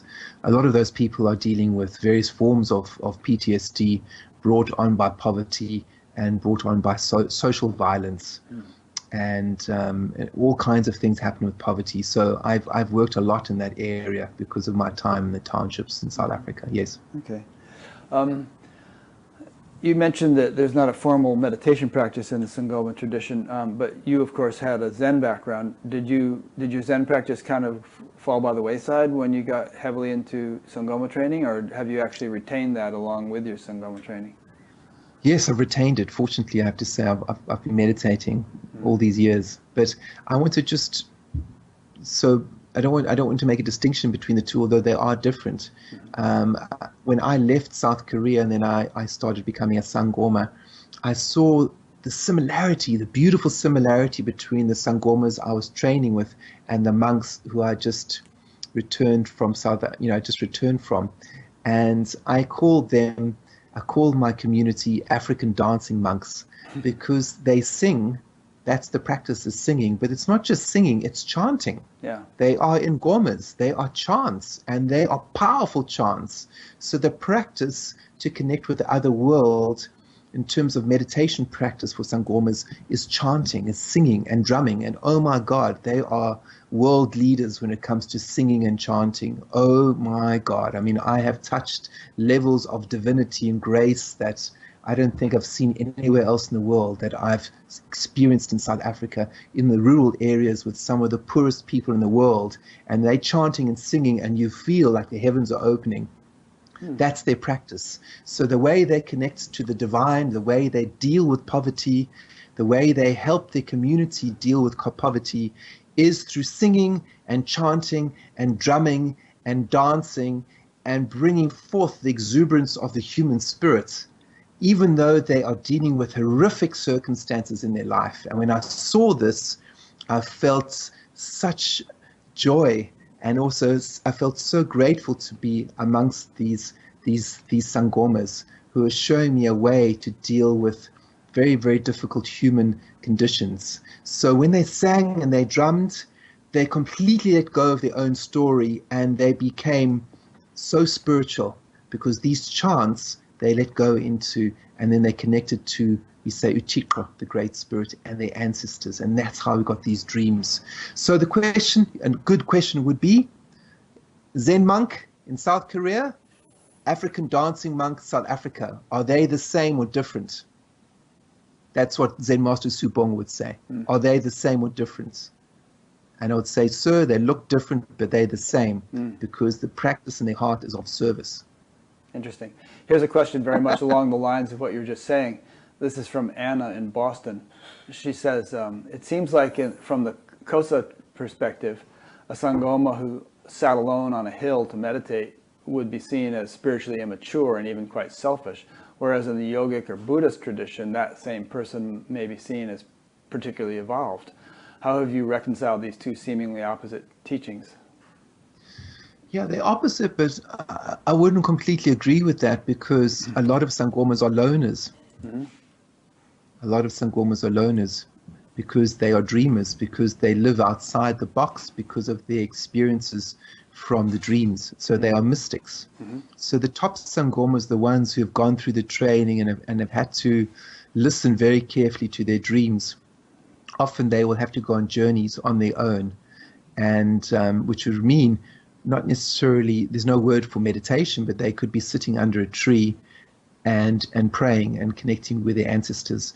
And I have heard of very, very powerful prophets, sangomas from the olden days, and probably also existing now in South Africa, living in caves and practicing. There's just no word for meditation, so I don't want to get caught up with language here. I think you will find sangomas on their own, but of course we're generalizing now where the practice is mostly in a collective way of helping the community. Yeah. Yeah, I'm sure that people have different roles to play, and some of them are more in the world and some more out of it, but, you know, according to their nature. That's right. That's a good point. That's right, Rick. Yeah, sure. Yeah, which is true also of other traditions, Christian. I mean, some are Cistercians, or, you know, they're cloistered and they don't have anything to do with the world. Others are social activists, and they're completely engaged in, you know, fighting various social injustices, and it's just according to your nature. It's a calling. So we always say in the Xhosa way that ulandela maphupha, you listen to the dream. Ulandela izinyanya zabo, you follow your ancestors and the gift that's been given to you and the way they are leading you. So you don't stand in front of your dreams or in front of your ancestors. You stand behind them, which means you tell them where you're going and what you're going to do, and then you wait for their blessing and you wait for the doors to open for you. So it's very much a practice of grace. And working with the community in drumming also helps with that practice of grace. But sometimes if you have to walk alone and go into the forest and listen to the birds and the wind, it's the same practice. There's another question from Flory in New York. She asked an earlier question. She was wondering if divination is like clairvoyance. Yes, very much so. Okay, good. Yeah, very much so. Yeah. All right, so what are some important points that I haven't asked you yet, or that we haven't talked about? I'm sure that there's some major doors we want to open to explore what you do and what you know, and, you know, your whole tradition. There's some important pieces we've left out that I haven't thought to ask you about. Are they? I'm not sure. I'll have to think. Yeah, because I like these interviews to be really comprehensive as much as possible, and you know, so that, you know, a person really gets. I mean, obviously people can read your book if they're interested, but you know, it's nice to have a full taste of what the person has to offer. Yes. Well, a big part of my calling is been about helping to bridge the divide between the Western world and indigenous Africa, and the kind of, I left South Africa thinking that South Africa was the only place that had this vicious form of apartheid, and which had been institutionalized in one of the worst forms of social engineering in the world. And then I left and went to England, and I traveled around, and I found aspects of apartheid all over the world. Sure. And then I realized that was part of my journey, was to experience this incredible illness or curse called apartheid, which means separation, and to feel it in every bone of my body in the civil war of South Africa, and then post-war South Africa, and the townships, and then teach people how to unite and come together in a spirit of Ubuntu Bobuntu, which means humanity. So when people have an issue with me being a white Sangoma, I go, wonderful, you've got an issue. Because we have to face the prejudice inside ourselves. And if you don't face it and suddenly you make a comment that's unkind about me, then that's actually racism. If you're making a comment that's coming from something inside of you which is based on prejudice or based on fear, and then you take action by writing, social media, or opening your mouth, then you're stepping into the terrain of racism or something a little bit more serious. So what I'm calling on every human being is to start practicing the ancient art of kindness. That's Ubuntu, that's humanity. And it doesn't matter what color your skin is, doesn't matter if you're rich or poor, if you're a human being, let's start to practice the ancient art of Ubuntu, Bubuntu, which means kindness and listening to what's happening inside our hearts. Because this is the way we're going to heal one another, and we're going to heal the next generation. So I'm showing people how to connect with their ancestors so that they can increase their sense of dignity in their bodies, and so that they can have a sense of who they are and where they're going in their future, and also so they can start to remember their dreams. And with that process, to really face the prejudice inside themselves and the shadow. Because when we are practicing as Sangomas and we're learning this ancient art, we also have to befriend the shadow inside ourselves. And what does it mean to befriend a shadow? It means to just look at it, not engaging with it, not acting upon it, but just look at that shadow inside yourself. So if you're feeling, oh, I've got jealousy inside, wonderful, welcome to the human race. If you look inside yourself and you have issues because I've got white skin and I'm an African Sangoma, I'll go, wonderful, welcome to the human race, welcome. Because our job as human beings is to transform into the lotus flower. And if you look at nature, we need to look very carefully at nature. The lotus flower is feeding on the mud. That's how it transforms itself.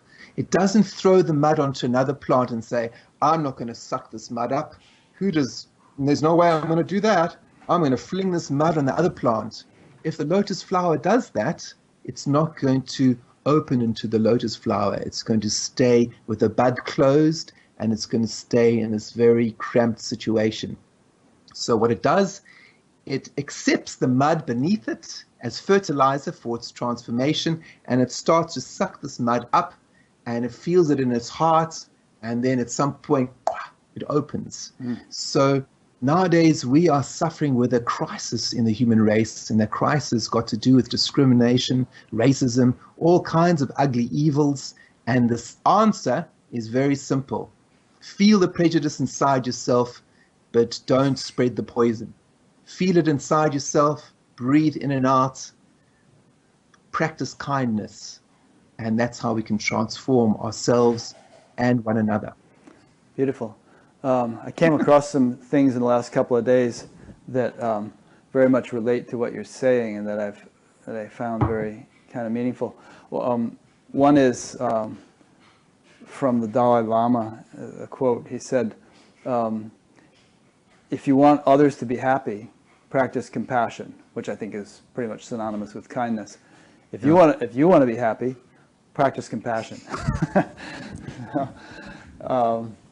I really like that. And then I also related to what you're saying. I read an interesting article today by my good friend Michael Rodriguez about the wisdom of heartbreak.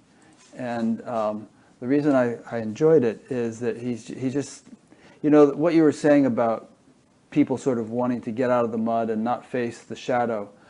There's a lot of that in non-dual circles and certain spiritual circles where people just want to accentuate the positive and keep their attention on the positive and so on. And it seems to sometimes result in an imbalanced development in which people do attain, you know, fairly high levels of consciousness or high levels of experience, but there are all these lurking shadows which haven't been dealt with, and they come up to bite them on the ass, you know, later on, and cause all kinds of problems in various sanghas and spiritual communities. And so I think Michael's point in his article, which I put on my Facebook page and also on the Bat Gap community webpage, is that, you know, we have to just allow our heart to break open and sort of be heartbroken and you know, we're going to feel things much more acutely and viscerally than we would if the heart is closed. But a continual refinement and just going into greater and greater and greater tenderness actually makes us, it's vulnerability, but at the same time it's a sort of an invulnerability, because you've really opened your heart to include everything, so it's no longer threatened by anything which it doesn't include. You know? Yeah, I mean, you speak such truth there, Rick. Thanks very much.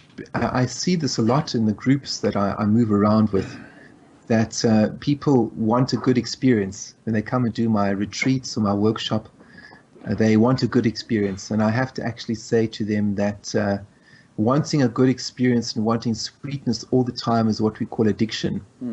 And nowadays in the world, we have to watch that very carefully, because bitter medicine is sometimes the strongest medicine to grow the soul. And sayings in Africa I can use. And one of the sayings we have is that the wood that takes a long time to burn is the best wood to work with. And the bitter medicine is sometimes the strongest medicine to help grow the soul. So what does it mean? It means that sometimes when people come and do a ceremony or a workshop, they are activated in certain ways. And the first activation they may experience is this emotion. And the emotion may be a heavy emotion. It may be guilt, it may be shame, it may be anger, it may be all kinds of uncomfortable emotions that are bringing them to their edge. And I always say to them, wonderful, wonderful.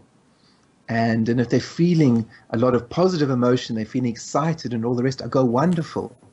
I said, if you're not feeling anything, then come and speak to me. And no one has ever done that. I mean, people have got angry, they've walked away, but people have never come to me and said they're not feeling anything.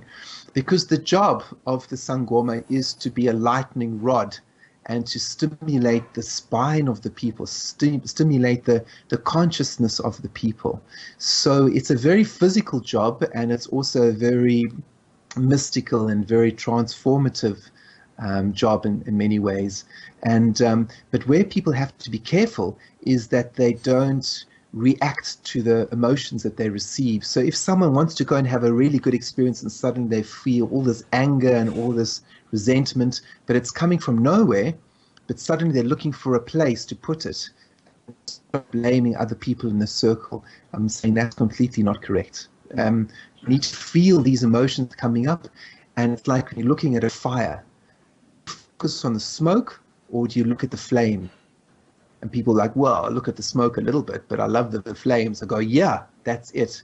When we're doing this practice, we look at the smoke in terms of the emotions coming off our body, but we keep focusing on the fire that's coming inside of us, the fire that is igniting our bones, it's igniting our spirit, and that's where your attention is.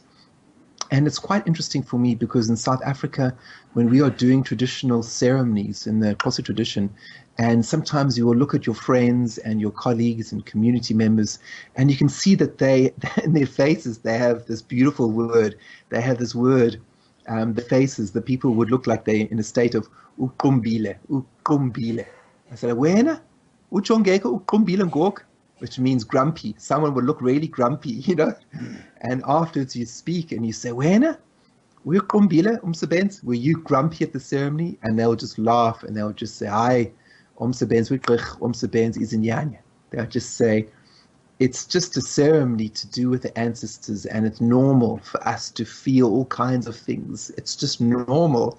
So they don't give it a second thought and they won't even go there, but they'll know that when we're doing ancestral work that is connecting with our spirit, it's normal for us to feel all kinds of emotions. It's part of being human. And during that time, there is a warning amongst the elders that we don't lash out with the emotions. We don't shout at someone. We don't create an argument. You don't get angry. You just watch those emotions and you breathe in and out. But you don't engage with those emotions, because that's how you can create disorder in the community. Do you feel that as a Sangoma, you're acting as a sort of a washing machine, that things pass through you and are purified, and you're sort of having a purificatory effect on the person you're dealing with, or even on the collective consciousness in general? I hope so. I hope I'm doing some good, but I wouldn't be glamorous about the job I do. I do enjoy it, but I do feel a lot from people, and I think my job is more like a spiritual plumber. Okay. I deal with the shit in society. Well, the reason I asked and that it's funny. It's so funny ahead. because my mom always wanted me to become a plumber. She said, did "Oh, she? geez, those plumbers, they always do great. They do great work, and they always have a great living." She said, "If you ever want to be a plumber or electrician, I'll support you in the trades," because my Irish family came from the trades background, And so in a way, I am a tradesman. I'm a spiritual tradesman. I'm a spiritual plumber, because my job is to open up the channels inside of people. However, it's a very humble and very simple job, because I'm not in control of the process. It's up to the clients. I can't do anything that they don't allow. that they don't facilitate. And also, it's more like being a coach, like a spiritual plumbing coach, where I suggest certain things and then they can listen to me or not. I'm sure I can do some deep healing, but at the end of the day, the client is the one that accepts that and allows themselves to be healed. Yeah, I mean, because you can only do so much. I mean, the reason I ask that question is that I've spoken with some people who say that they open up once they sort of have processed most of their individual stuff, they find themselves beginning to process collective stuff, and they may wake up at 3 in the morning and feel acutely something that's happening in some part of the world, and they feel like they're somehow helping to bring harmony to it, or some kind of resolution, or diffusing some tension or something that's not even their own. I think that's true, and I also think that when we start working on ourselves in a profound way, discussing now, where we are consciously transforming the mud beneath us and inside of us, for when we are consciously dealing with our own shadow issues of guilt or jealousy or anger or prejudice or racism or whatever those shadow issues are, when we are gently and consciously working on them, we are actually doing it for the whole human race. Yeah. And we're also doing it for our ancestors. And you don't have to be a guru, you don't have to be a famous person. You could just be a simple person living in the ghettos or living in New York or living somewhere, and you're feeling grief and anger, but you deal with it in a dignified way. You're feeling resentment or prejudice, but you give yourself a chance to just feel it and deal with it and try and transform it. You are doing an incredible work for all of us. Sure.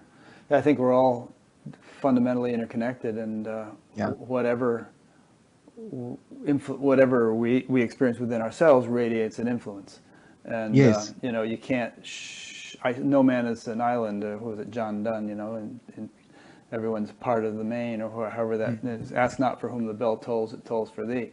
We're all interconnected, and we're sort of like all exerting an influence constantly. And if you look at the state of the world, we're just looking at the sort of the sum total of all the individual influences that are being radiated. And obviously there's some room for improvement.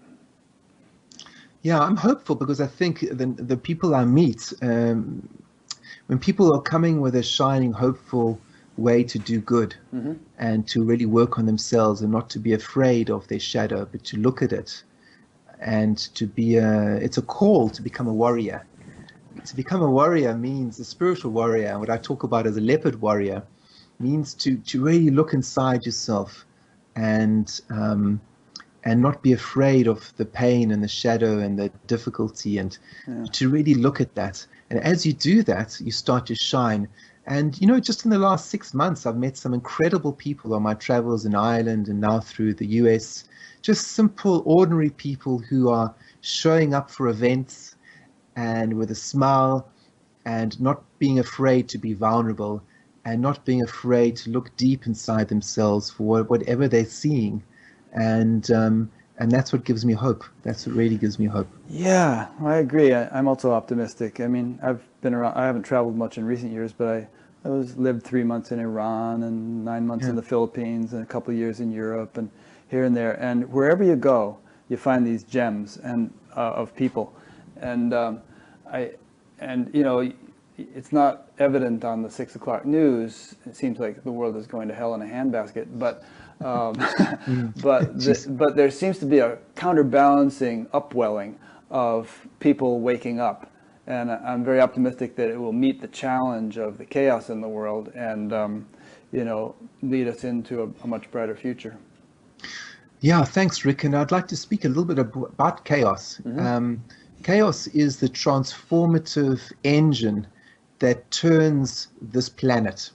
So when you look at a man and woman and they make a baby together, we can talk about the birds and the bees, and a man and a woman, these two different energies, there's this chaos that comes with a man and a woman, male and female.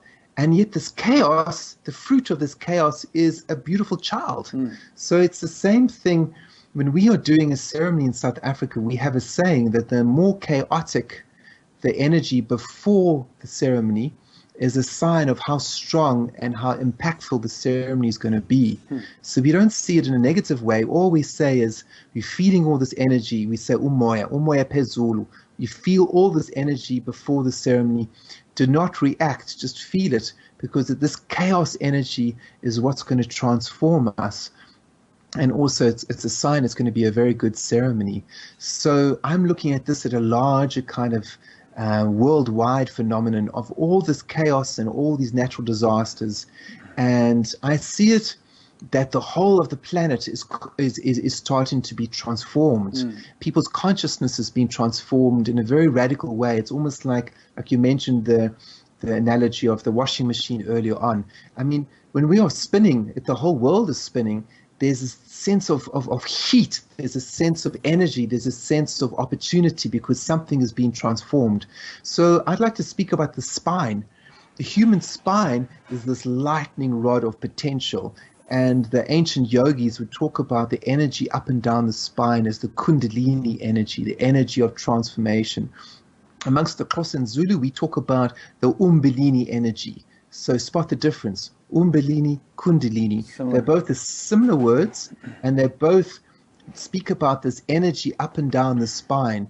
And as a Sangoma is being transformed by this energy, whether it's dancing, singing, plant medicine, prayer, we start to experience all this heat in our bodies and all of this emotion, whether that's positive or negative, all this emotion, and our bodies start to change. So as I was going through this 10-year apprenticeship, my body changed. I started off being very underweight and very skinny, and by the time I finished my training, I filled out, and my feet even grew. At the age of 34, my feet grew another size.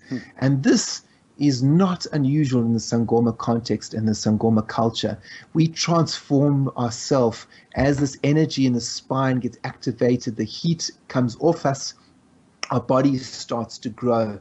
This is what happens on a small scale with individuals in our culture, but also in the yoga culture, they speak about this. So if you look at the international global culture of a similar thing, as if the world is a lightning rod of energy and it's spinning and the energy is increasing and this heat is increasing and all this emotion is coming off it. Well, it's the same as the transformation of someone becoming a Sangoma or a yogi. And what we have to watch in those situations is that we do not react with those emotions, that we feel the energy in our bones, that we stay mindful, and that we remember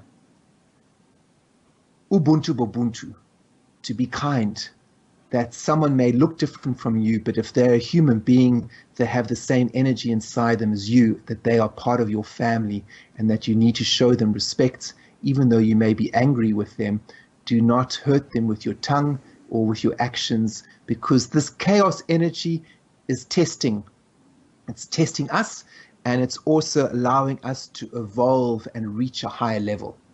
If we react with this energy in a negative way, we are missing the opportunity to transform and evolve, not just for ourselves, but for our whole family and our community. That's great. Very well put.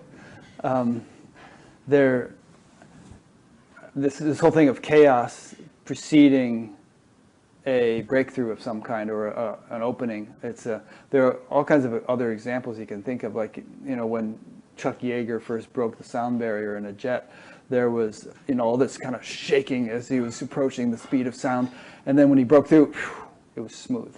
So, and in physics, they have something called the phase transition, and there are a number of things that are defined by that term. Even the boiling of water is a phase transition when it reaches the boiling point, and there's all this turbulence, as it's about to boil, and then it becomes steam, and the turbulence is gone. It also works with lasers and all kinds of things. But I think that there's,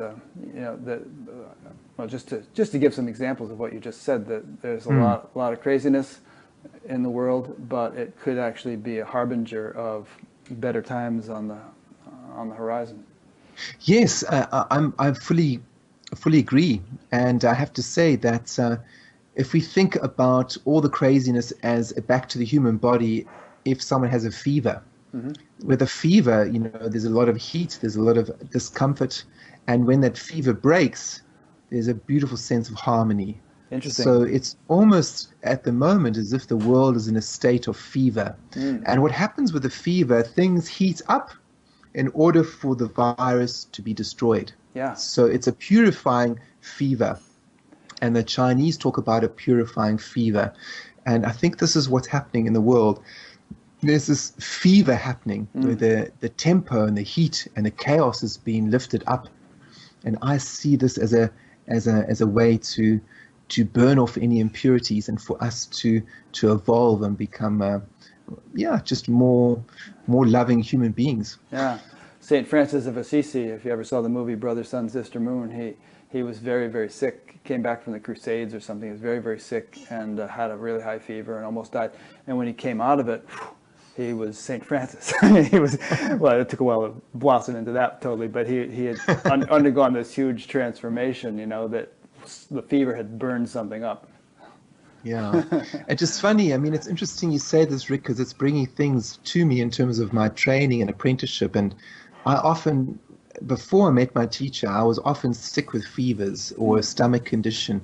And then when I found my teacher and started my tradition, my training and my apprenticeship, I started to understand the meaning of the fever and all the stomach upsets I was getting, and that it was all to do with the stimulation of the umbellini, of the lightning conductor in my spine. Yeah. And then I started to welcome it. And I have to say, I hardly ever have fevers and stomach problems now, you know, and now I almost look on it in a nostalgic way.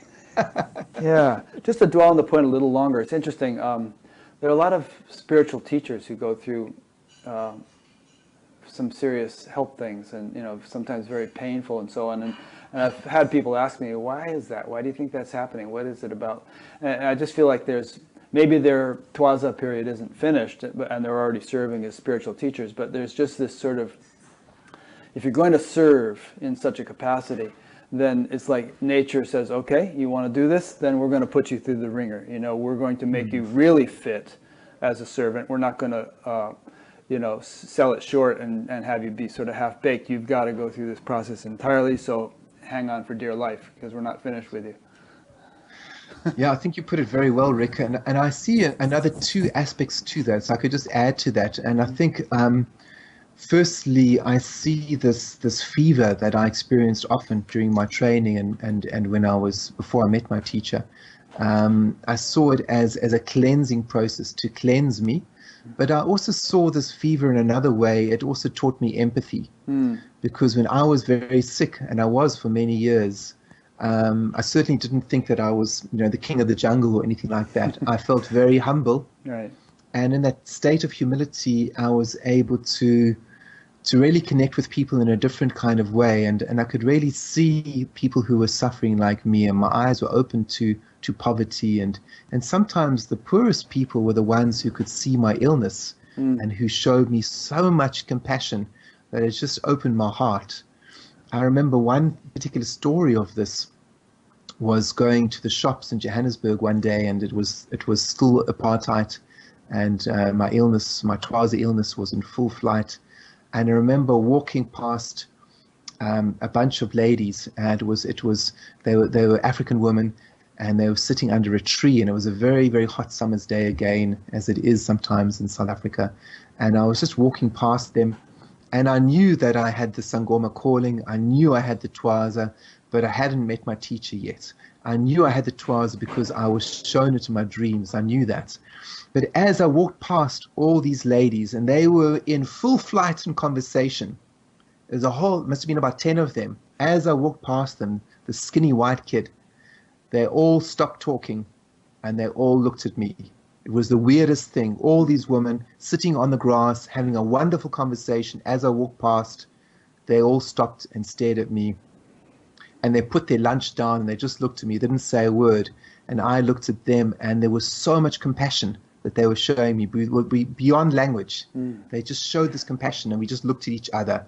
I was a skinny white kid during apartheid. Here were these black African women having a break under this tree, and they just showed me so much compassion, like they really saw me. Nice. And we just looked at each other. So I think going back to the chaos, going back to the fever, the fever cleanses us, and it also teaches us empathy and helps open our hearts to compassion. It's interesting that a lot of Western medicines attempt to sort of palliate, or to suppress symptoms rather than really rooting the thing out. And it's like trying to push a beach ball down under the ocean water or something. It keeps wanting to pop up. It's interesting you say that, actually, Rick, because when I'm seeing clients, it's almost like a pressure cooker feeling. When I go into my divination space, my sensitivity is to see, just like what you said there, where is something being suppressed? What are they pushing down? Where is the energy being blocked? Back to being a spiritual plumber. Where is the energy being blocked? Yeah. Here's a question that came in from Daniel in Palmela, Portugal. Daniel's up late. He said, I live in Portugal. As in most of the Western world, the ancient, deeper spiritual connection to plants has been severed. What would you recommend for someone who strongly feels the call to work with plant medicine and healing songs, but has no direct tradition to build upon? Okay, good question. I think the first thing, Daniel, is to find one plant that you have a relationship with. So it might be a plant that you have dreamt about, or that you just love the way it looks or the way it smells. So, for example, let's say rosemary. I love rosemary as a plant. And each time I go walking down the road, even here in Portland, I will just grab a bit of rosemary and just smell it. So the first thing to do is to develop the relationship with the plant. So the way you can do it is you just go to the plant, you introduce yourself, you speak like I'm speaking, and you may be given offering of some rice or some hair of your hair or some tobacco. And you just ask the plant if you can take some of it to be used for a wash or a cleanse, or to maybe have that plant in your house. So to pray to the plant, you're not praying to the physical structure, you're praying to the spirit of the plant. And when we actually pray in a very deep way to a living object or a living creature, we're actually praying to the greater, let's say, Buddha nature, because everything is interconnected, everything is part of this matrix of aliveness. So when you're praying to a plant, you are calling for the spirit of that plant to connect with your spirit. So it's a bit like in the Indian tradition, between two people, you go namaste. The God in me sees and honors the God in you. So when we're doing the plant, we are using that in a similar principle, but you're speaking to the plant and you're giving an offering of love from your heart. And then you're saying, I'd like to connect more with you and your brothers and sisters, other plants. Please show me, please guide me. And if it's coming from a really heartfelt place of mindfulness and true listening, something will happen. Yeah. A few ideas came to mind as you were saying that. One is that there are some different traditions around the world where you actually could study to, become an expert in plant medicine or the healing properties of plants. One would be Ayurveda, and there are programs where you can study to be an Ayurvedic Vaidya. Findhorn up in Scotland is this community that is based upon people who had a deep sort of subtle connection with the plant world and the devas or nature spirits that govern that world. In your tradition, is it possible to actually go to South Africa and study to become a Sangoma as you did? Is there any kind of channel for that? Well, people have to be called, so it's not you're called through the spirit world. Yeah. So well, what if someone feels called? Could they fly to South Africa and find somebody and actually get into it? I don't know. I don't offer that yet myself. Yeah. And I'm very careful about that for a number of reasons. Is your teacher still alive? She's still alive, yeah. Uh-huh. And I have trained some people, and I've learned that cross-cultural, let's say, pollination is very powerful, but also it's something we need to be very careful of. And so I had a calling, or I have a calling, and but it was so strong I couldn't lead a normal life. Yeah. So I always say to people, only become a Sangoma or come to South Africa looking for a teacher if you don't feel you can lead a normal life, if it's that strong. Because it's not something to be played with. It's a very, very serious culture, and it's very hard, and it's very beautiful, and you have to take it like almost like a life and death situation, you know? Like I become a Sangoma or I get so sick I don't have a normal life. I chose to become a Sangoma. So I think becoming a Sangoma is becoming a traditional shaman.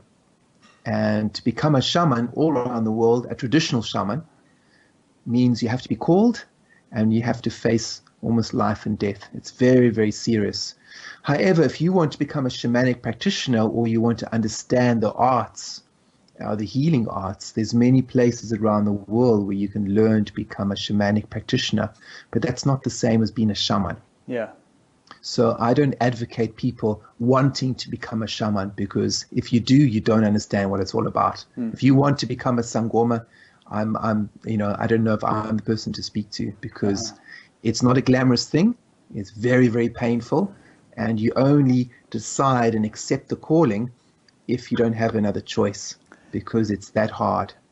Yeah, I was just going to say, so it's almost not, you can't volunteer. It's almost like you have to be chosen. And you're invited. You have to be invited first by the spirits and then by the elders. So it's, I'm trained in an old way. And being a white guy, I also have to be very, very careful, because people have been abused and misused.